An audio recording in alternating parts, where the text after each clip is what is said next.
Okay, it's 10 o'clock. We'll get started. Hello, and thank you to everyone around the world for joining us for this week's lab meeting.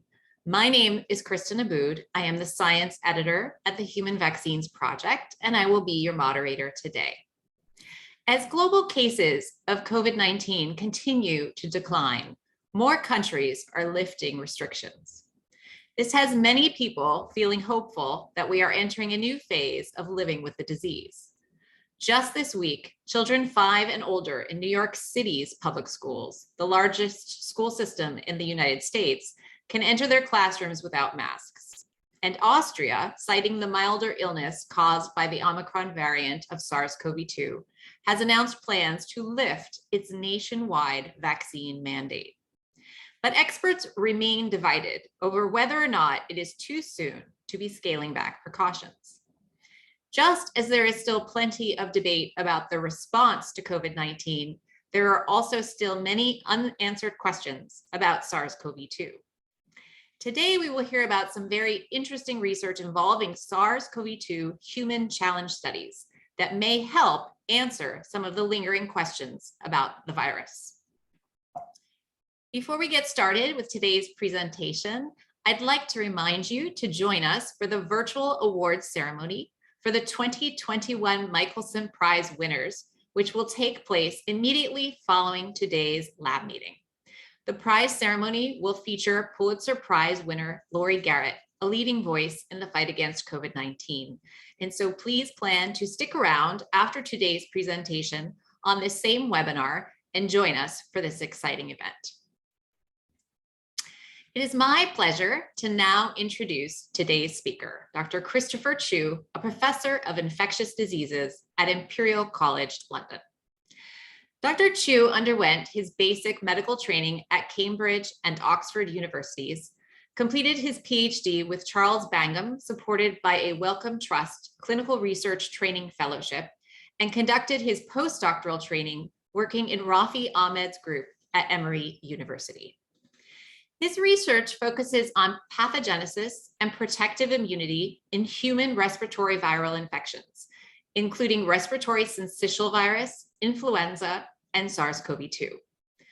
To discover why some people suffer life-threatening illness, while others have only mild or asymptomatic infection, he has developed a set of unique experimental medicine techniques. He is an expert in human infection challenge studies and leads a group that uses infection and vaccination of volunteers, as well as patient-centered research to investigate systemic and mucosal immunity against these infections.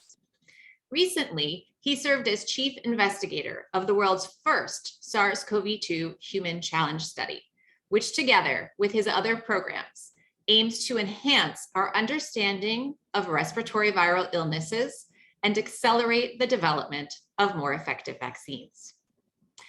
During today's presentation, please send me your questions using the Q&A function in Zoom. Feel free to use the chat for general comments, but please don't post questions there. I will ask our speaker a broad selection of your questions after the presentation, and we will have about 20 minutes for discussion. With that, it is my pleasure to introduce Dr. Christopher Chiu. Thank you very much, Kristen, for that very kind introduction. I'm going to share my screen.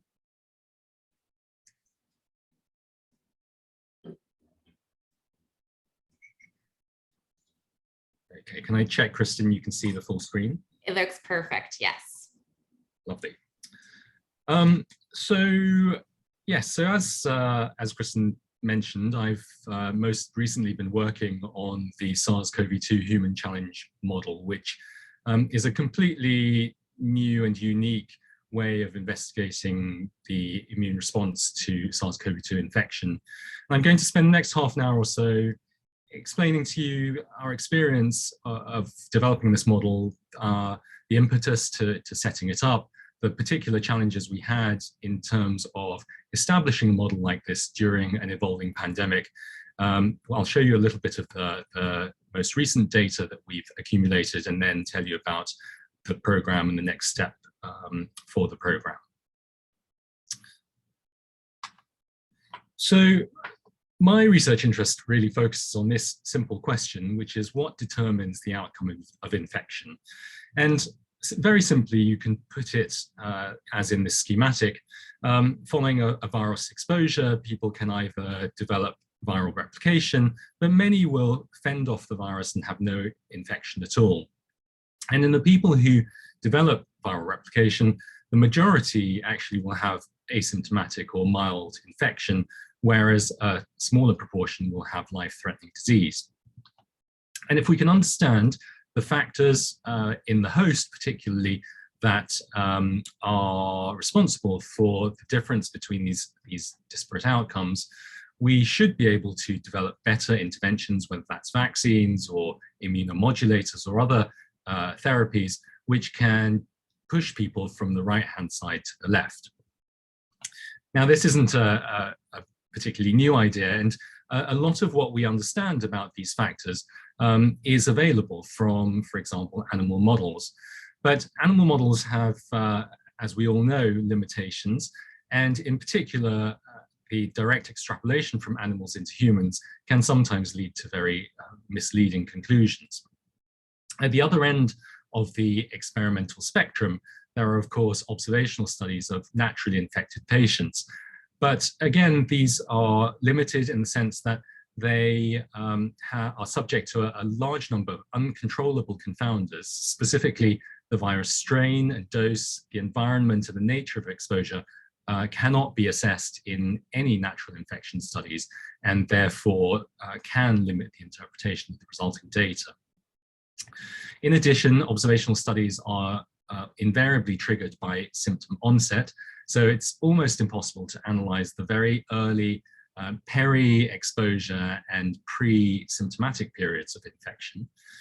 And of course, we all understand that there are many difficulties in diagnosis and sampling, and there's great heterogeneity of patients, all of which mean that extremely large studies in terms of sample size need to be conducted so that these elements of variance can be diluted. So these issues have been understood for a long time, and so human infection challenge studies have been conducted for over 100 years now with various pathogens. These types of studies involve the deliberate inoculation of volunteers with pathogens which are usually well-defined and standardized in terms of dose and strain. And these are given in controlled settings to manage some of those confounders which I mentioned. With respiratory viruses, these were first conducted in the 1930s with influenza, and in the UK, at the Common Cold Research Unit, extensive studies were done all during the second half of the 20th century, along with other centers in the US and elsewhere, which really defined the effects of differences in virus strain, dose, and route of delivery on the clinical outcome, as well as starting to dissect the different elements associated with protection. And here you can see some pictures from the Common Cold Research Unit back in the day, including transmission studies where volunteers were housed with each other and asked to interact. So the key strengths of human infection challenge are, as I said, the defined virus strain and dose. And this, together with careful selection of participants and homogeneity of those participants, means that it's possible to achieve very consistent and high infection rates. This means that very small numbers of participants are needed to power studies to show efficacy and differences in immune parameters associated with the outcome. In addition, the nature of these studies, which are almost always carried out as inpatients, allows the very detailed sampling of participants at the beginning, middle, and end of infection. And this longitudinal analysis also contributes to increased power. This all means that we can design studies which can be conducted very rapidly and flexibly, but still have unprecedented levels of control. And these allow the rapid inference of efficacy of interventions, such as antivirals, vaccines, and diagnostics. In addition, from a more purely scientific point of view, the ability to sample individuals at the pre-infection and early pre-symptomatic time points allows us to potentially identify host protective factors more robustly, and in some cases identify previously unrecognized factors which are involved in protection. So from the point of view of vaccine development, controlled human infection or human challenge studies have been really instrumental in the development of many vaccines. Mostly this is in the context of the earlier preclinical and early clinical research phase, where understanding of the mechanisms and of protection, the factors associated with susceptibility and correlates of protection have been extremely helpful in the development pathway. The example I like to give is hemagglutination inhibition, which is used now as standard for influenza vaccine rapid licensing. And HAI was defined within human challenge studies. In our hands, we've also used these models to explore mucosal antibody and mucosal immunity. So in this study, we identified mucosal IgA as a much stronger correlate of protection against RSV infection than serum neutralizing antibodies. It's possible to sample normally inaccessible anatomical compartments, and here this is a study which is now published looking at CD8 T cells with the resident memory phenotype in the human respiratory mucosa in the lower airway. And here you can see the influx of CD8 T cells in the lower airway bronchial mucosa here in green. And finally, what I think is particularly exciting is that it's possible to identify completely novel mechanisms of protection. In this study, we investigated neutrophilic inflammation and found that in the context of neutrophilic inflammation, the very early inflammatory and immune response, which is responsible for protecting us against RSV infection, fails, and that leads to increased viral load and recruitment of immunopathogenic CD8 T cells into the lung, which we modeled in mice and was able to dissect. More recently, perhaps, and one of the reasons why human infection challenge is increasingly recognized by funders and industry partners as an important method of accelerating vaccine development is the capacity of these studies to de-risk the later stage of the vaccine development pipeline.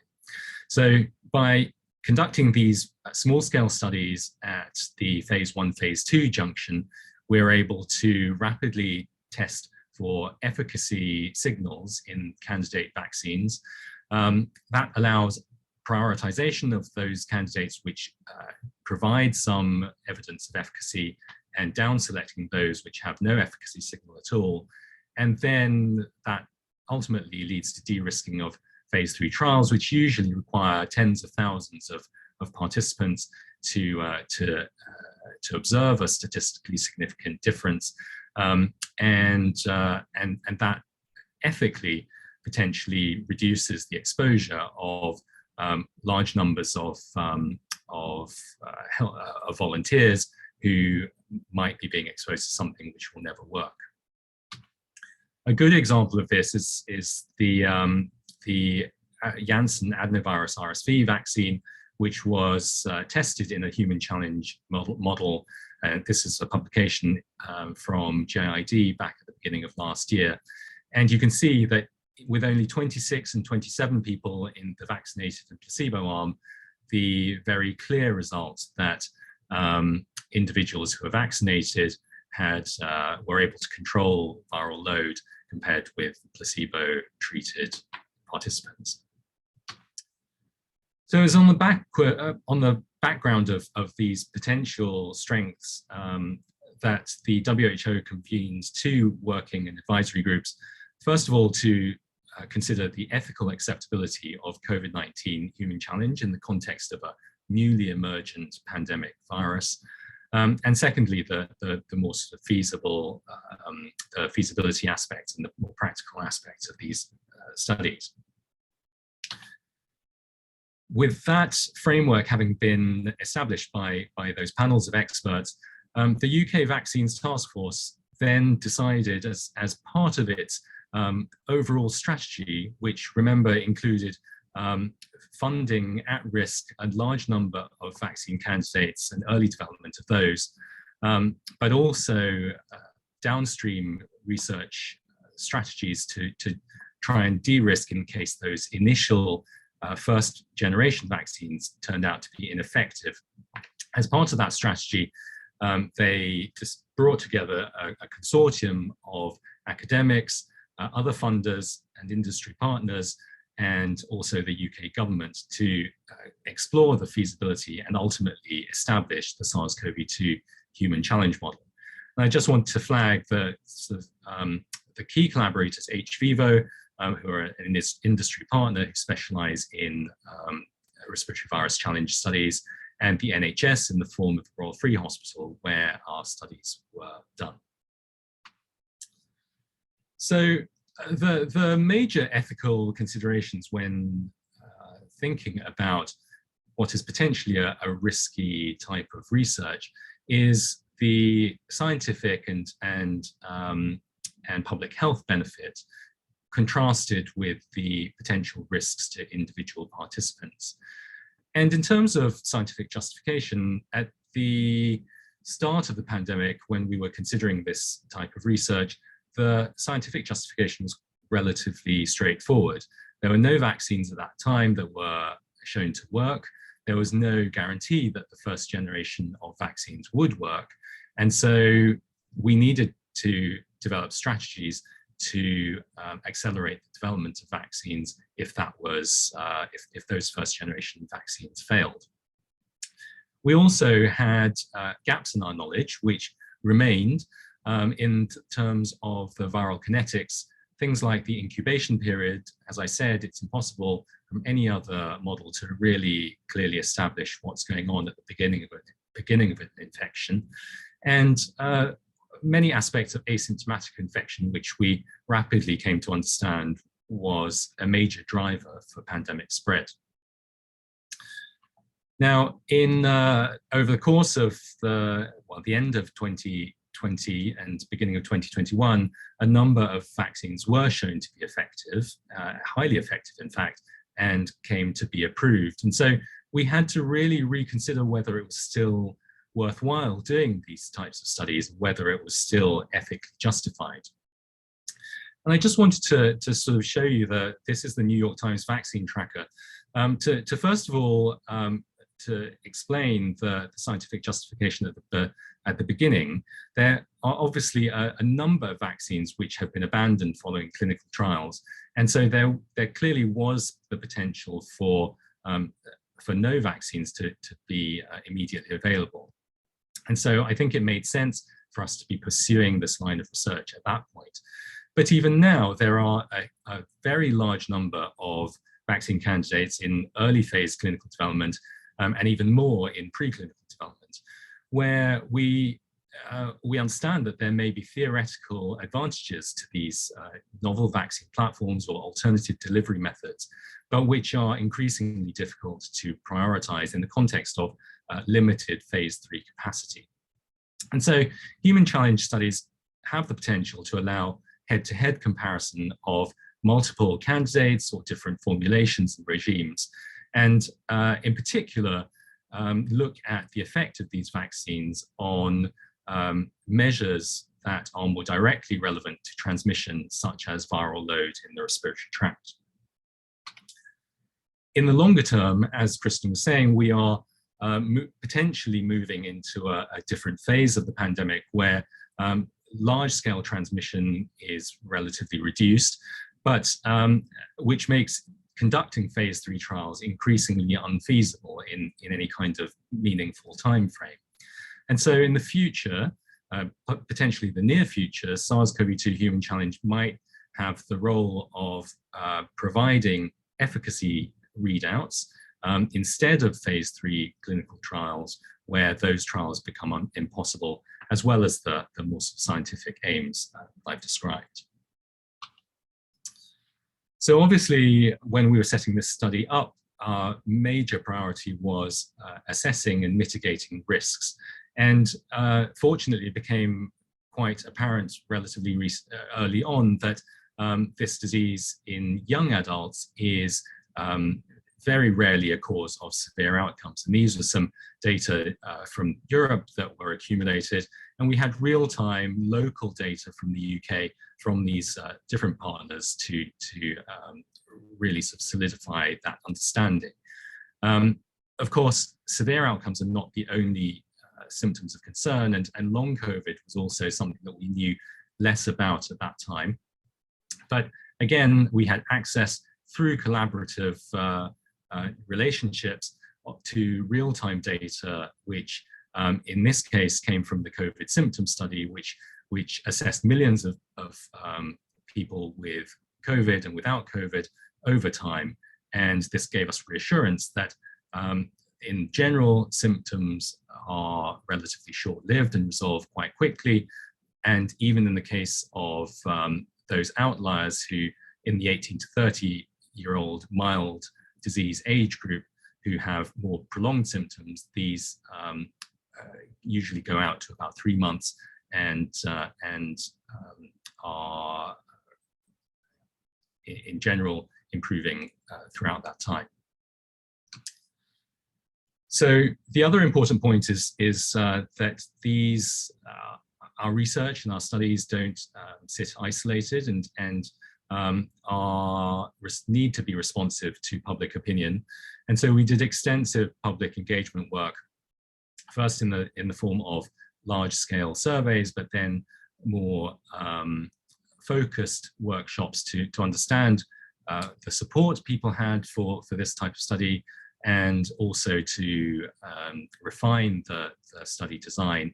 And throughout the course of this early development period, even following the rollout of those early vaccines, we had strong general support that this type of research was still valuable.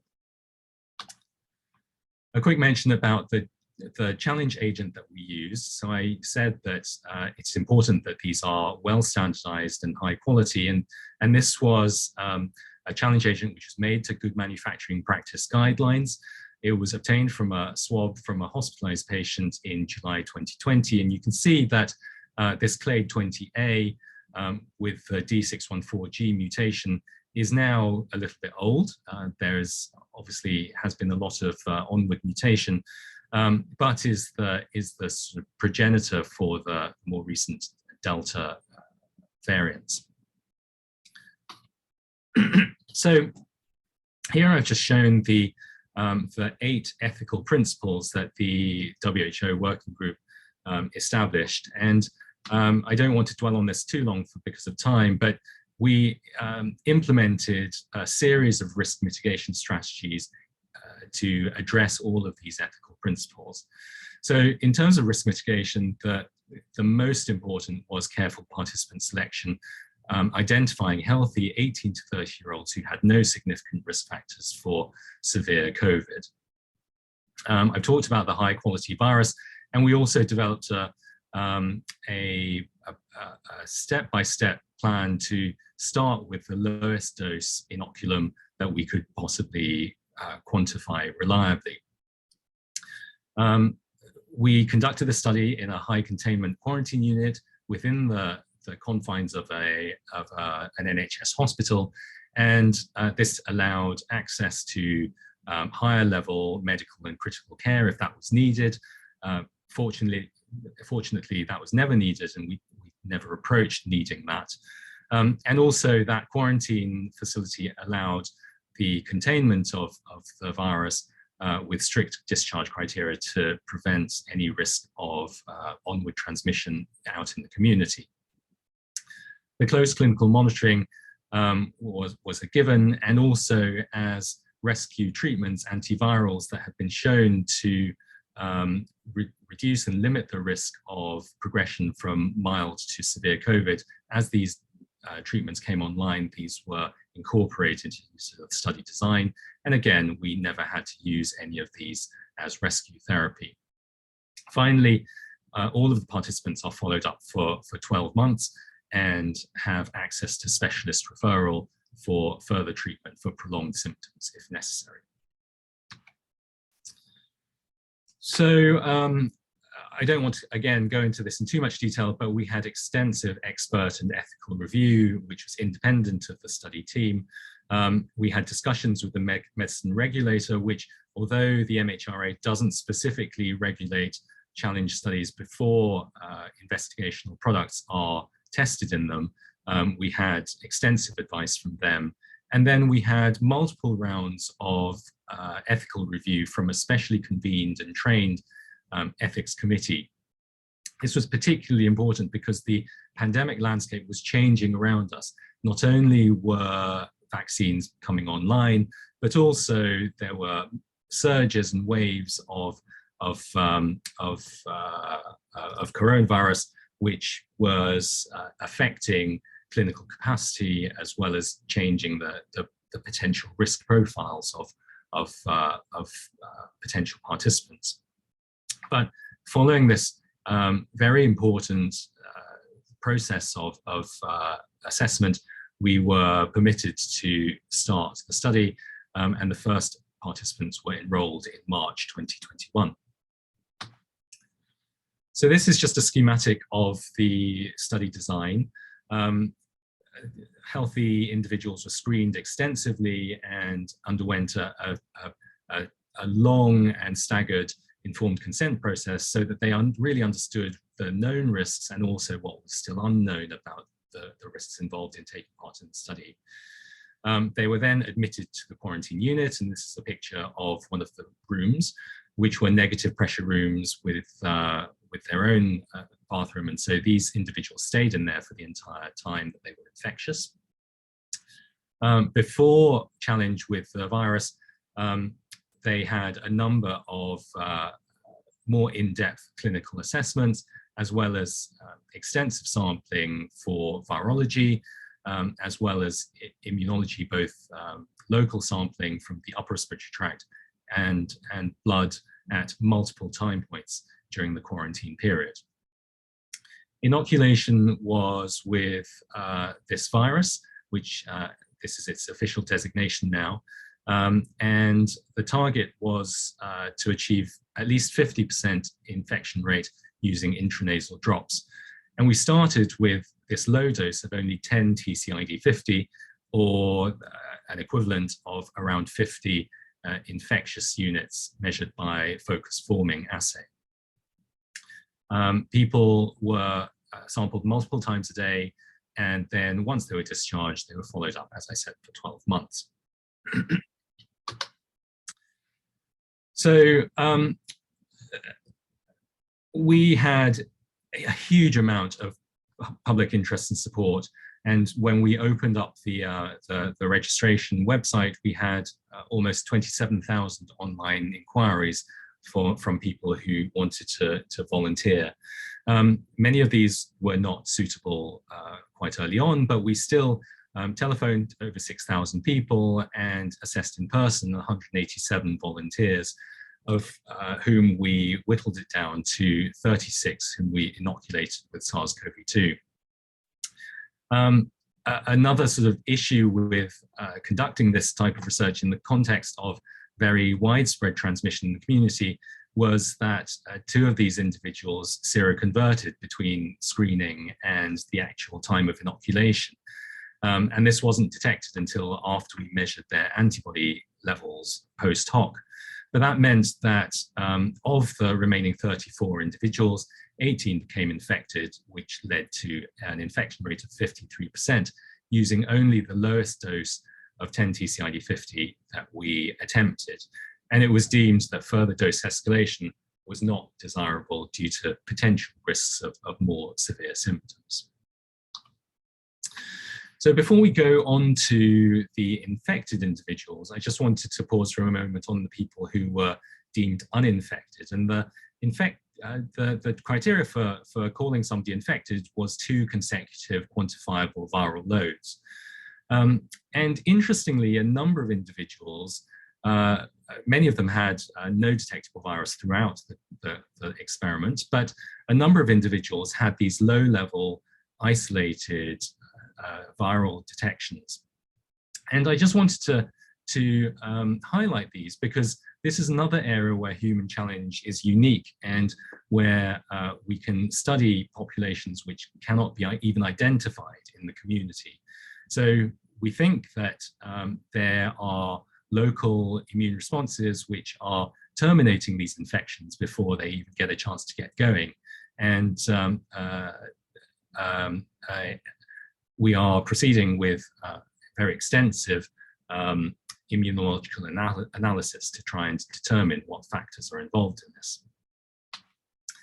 Importantly, when you look at the serum antibody responses in these uninfected people, you can see here, this is microneutralization data in the top row and anti-spike IgG ELISA data in the bottom row.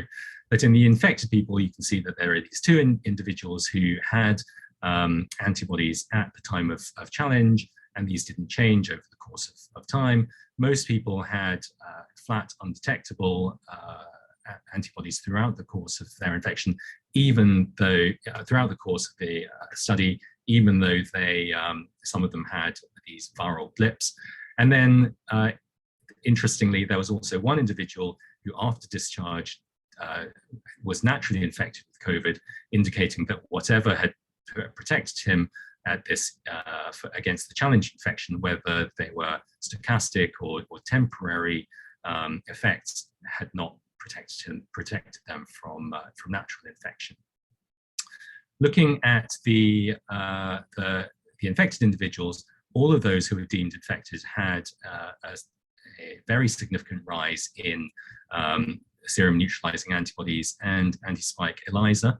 And also, I think it's interesting to see that the microneutralization titers seem to plateau earlier than the binding IgG titers, indicating that non-neutralizing antibodies may be continually being produced during this period, perhaps at a higher rate than neutralizing antibodies, and that remains to be investigated. So looking at the viral kinetics of the infected individuals, on the right you can see here the summary in the nose and the throat with the qPCR in blue and the focus forming assay, a measure of viable virus, live virus, in red. You can see here that, first of all, the very short incubation period, which was much shorter than had previously been assessed or estimated, at less than 2 days. This happens first in the throat and then in the nose, where, again, the peak occurs later and is at extremely high levels at approaching 10 to the 8 copies per mil. In general, the viral load curves were very consistent. You can see here, very consistent between individuals, although there was some variability in terms of timing. And that's shown here. So again, you can see here a significant delay in the appearance of a virus in the nose compared to the throat, whether you're looking at PCR or the culture assay. And that is reflected also in the timing of the peak, which is later in the nose. Like I said, the amount of virus shed in the nose is significantly higher than from the throat. And some preliminary data from Wendy Barclay's group at Imperial has shown that this correlates very well with exhaled virus in the breath and also environmental viral shedding. Finally, in terms of viral kinetics, it was important to assess the duration of live viral shedding, and on average that's about 6.5 days over the course of the infection. But there's wide variability, with some people shedding virus up to day 12, with a total of about 10 days of infectious virus detectable from these individuals.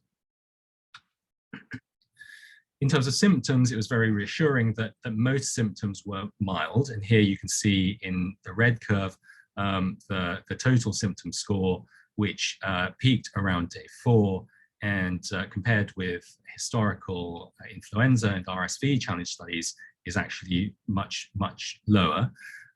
People who were deemed uninfected didn't really have any symptoms. And I'll show you in a second what type of symptoms these were. The most marked symptom, perhaps not surprisingly, was smell disturbance. And this is shown here in purple using the University of Pennsylvania smell identification test. And that showed that about 80% of people had some level of smell impairment. And this peaked about a week after the other symptoms. In most people, this resolved completely by day 28, but in some individuals, the reduced symptom, while not completely absent, was still detectable at day 90, day 180. Although in this particular individual, the smell disturbance is continuing to improve, and the literature suggests that this should continue improving out to 1 year. Briefly, I just want to show you the range of symptoms, and in the model, these were mostly upper respiratory tract with nasal stuffiness and sneezing and so on, but also in a proportion of people, there were systemic symptoms. In general, these were very mild, and here in purple are just a few individuals who felt that these symptoms interfered with their activities of daily living when they were present.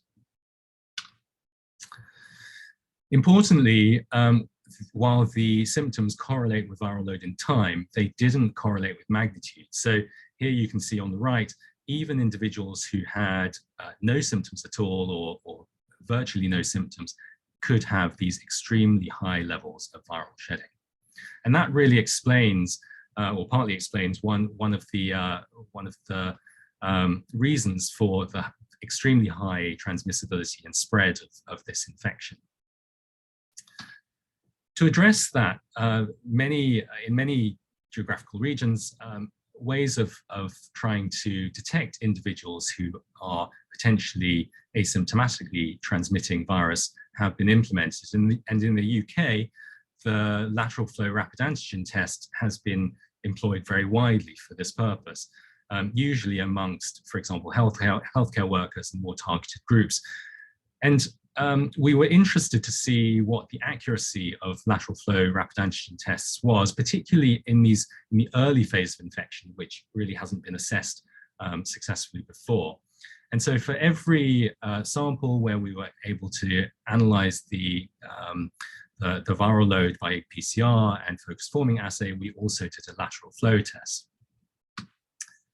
And these are the results of these analyses. And the first thing to say is that when compared against PCR and even against the culture assay, the specificity of lateral flow is extremely good. So here in the clear bars, you can see that specificity is 100% throughout, which means that if the lateral flow test is negative, then the qPCR will also be negative in this context. And that's true at any stage during the infection process. Sensitivity, though, is reduced at the beginning and at the end of infection. So while sensitivity is pretty good during those peak of viral load days, they're less good at these extremes. Overall, though, the correlation between lateral flow and the detection of live virus was excellent. And I haven't shown you here, but there are sort of ROC curves and so on that quantify that.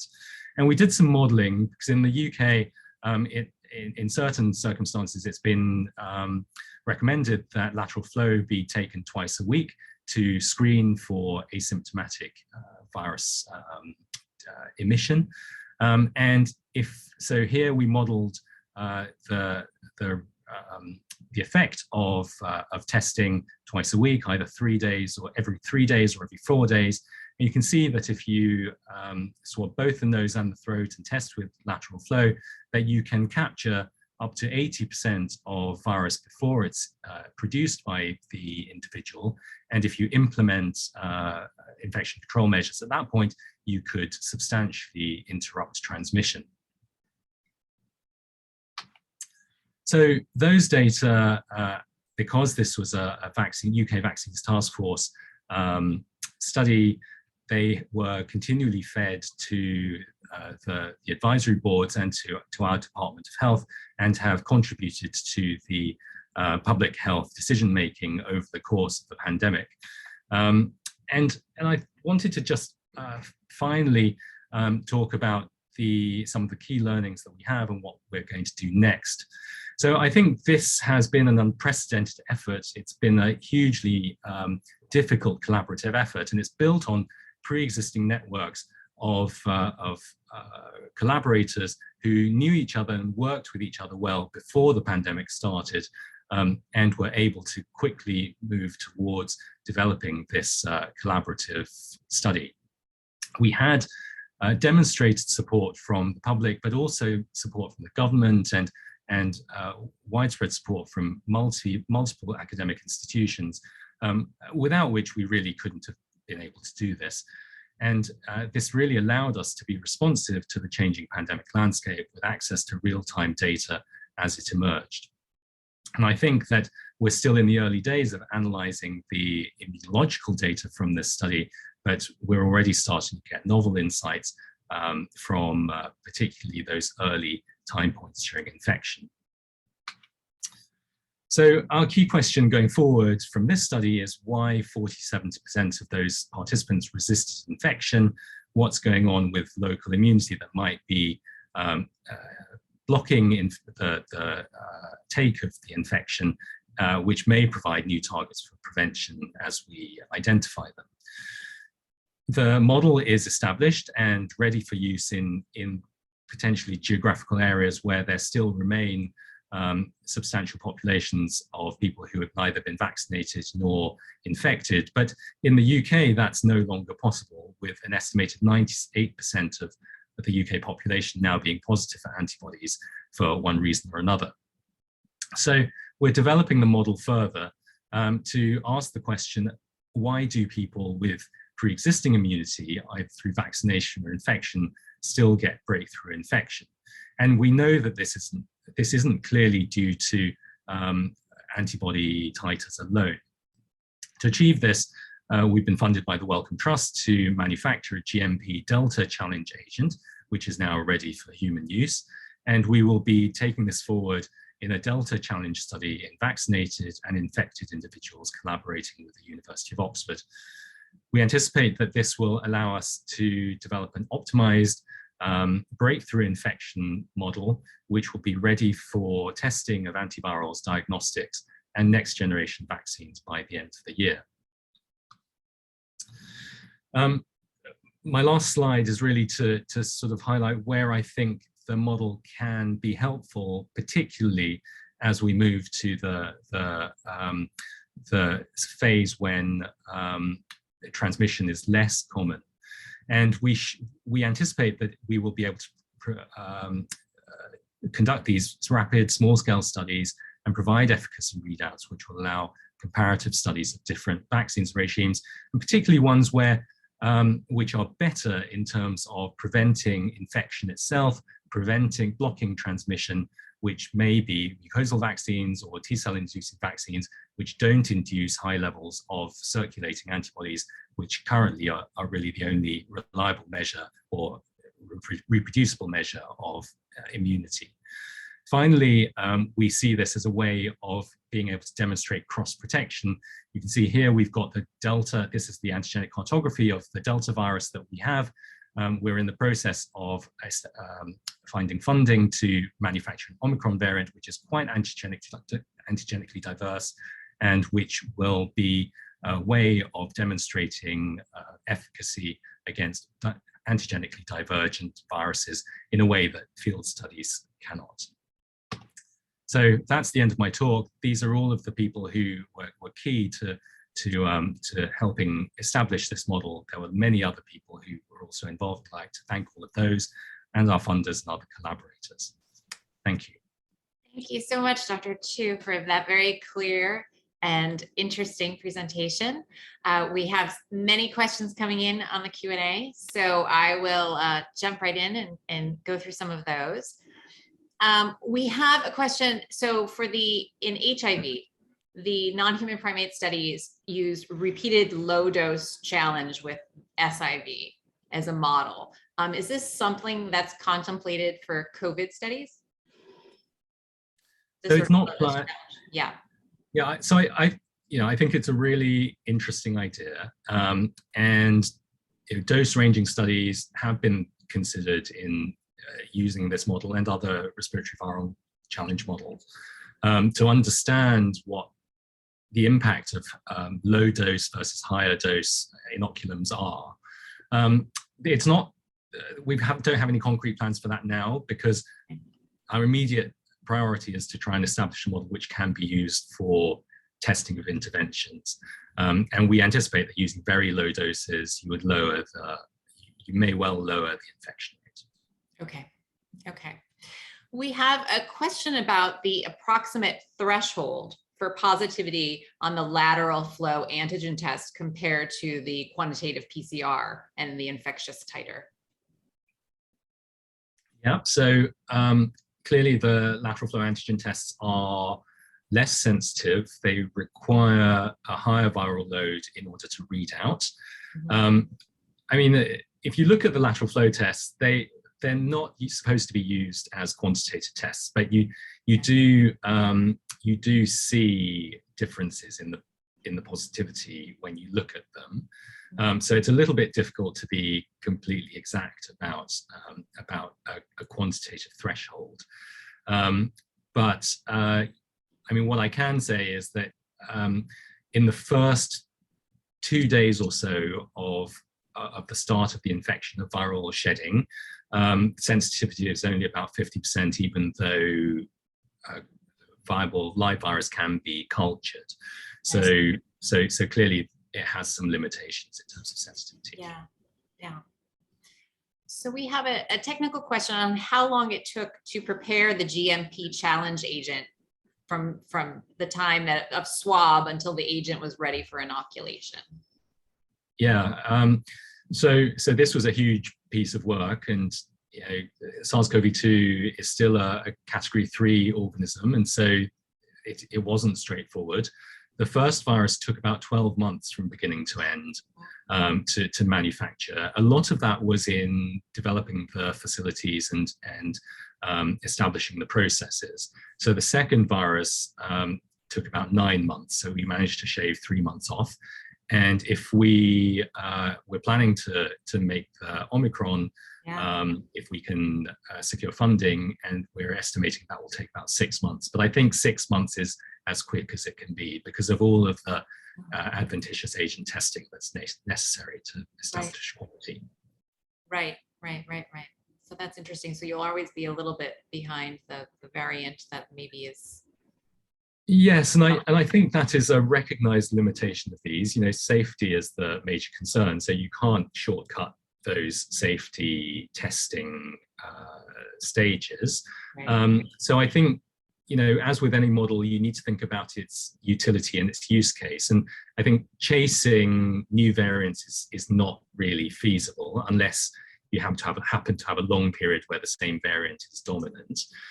But in the face of changing variants, you really can't practically chase those. So instead, what we're really thinking about is establishing models which can give us generalizable results. So if we want to provide proof of concept that a vaccine, for example, can confer cross-strain protection, then having 2 antigenically divergent strains and testing and showing that the vaccine can protect against those is really compelling data. And then you can do a field study, perhaps a more limited field study, to show some efficacy against the prevailing strain at the time. Right.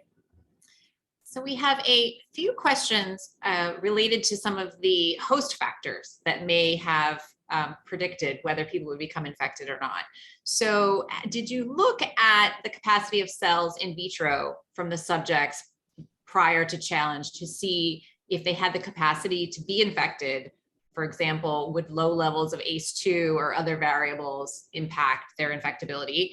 And also, did you look at the pre-existing cellular and antibody responses of the subjects to perhaps other coronaviruses prior to challenge? Yeah, absolutely. So we didn't look at the cells, the infectability of individual participant cells before challenge. I mean, it's a very technically difficult thing to achieve, to sample enough material from the nasal epithelium and to standardize the assay and so on. We do have transcriptomics data, and we are in the process of genotyping these individuals. So we will have some understanding of whether their nasal cells are expressing different levels of ACE2, for example, at a sort of transcriptomic level. Mm-hmm. We're in the process of doing a lot of detailed antibody and T-cell work, and we will be coupling that with the transcriptomics work as well. I mean, preliminary findings don't show any very clear differences in pre-existing cross-reactive antibodies that recognize seasonal coronaviruses. We're doing a lot more targeted work with T cells, where we will be focusing on the epitopes which have been identified by, for example, Marla Maney and Ajit Lothani's groups, to look for particular T cell correlates of protection. Okay. So we had a question on whether the local immune response you saw, whether that could result in T cell priming in the absence of seropositivity. Yeah, very interesting. So it's not something I think that we're going to be able to test directly. What we have done is that we have measured a very wide variety of soluble mediators in the nasal lining fluid and from plasma.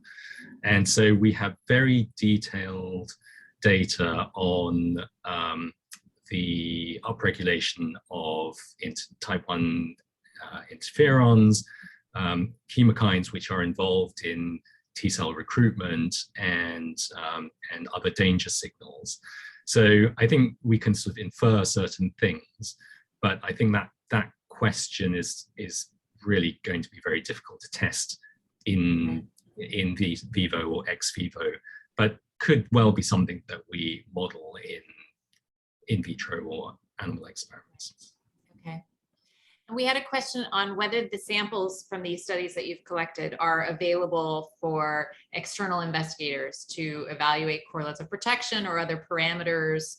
And if so, if you have any information on how you provide access to the samples.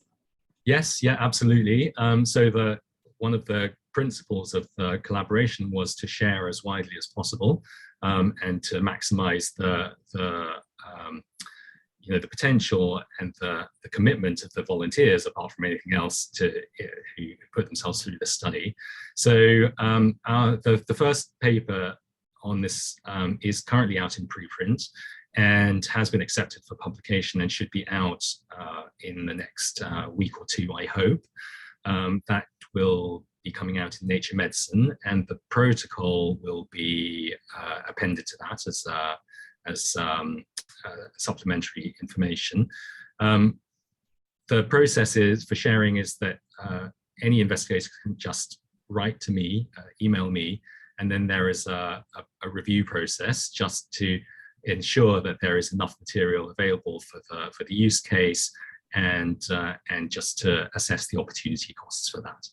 But that's it should be very straightforward. That's wonderful. Well, thank you so much. And I mean, I really amazed by the response from the volunteers, the number, the sheer quantity of people who were willing to be considered for this. And then I really appreciate your taking the time to present all of this really interesting and unique research. So thank you so much, Dr. Chiu. You're very welcome.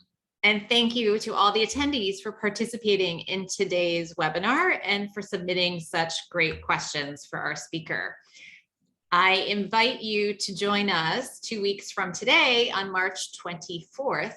And our speaker that day will be Dr. John Alton, a primary investigator at the Translational Genomics Research Institute. He will present on high resolution analysis of the antibody response to phylogenetically conserved spike epitopes following COVID-19 vaccination. And if you're interested in more research on COVID-19, please sign up for the HVP COVID Report, a bi-weekly newsletter that provides insights from experts around the globe and highlights the latest scientific articles and data. Finally, please visit our website and follow us on LinkedIn, where today's recording will be posted, as well as the full webinar series. And we will be taking a short 5-minute break now before the 2021 Michelson Prize ceremony gets underway. So please stay with us on this same webinar. Feel free to grab some coffee or tea, and we'll get started shortly with an exciting program hosted by Pulitzer Prize winning journalist Lori Garrett. Thank you so much for joining us for today's lab meeting.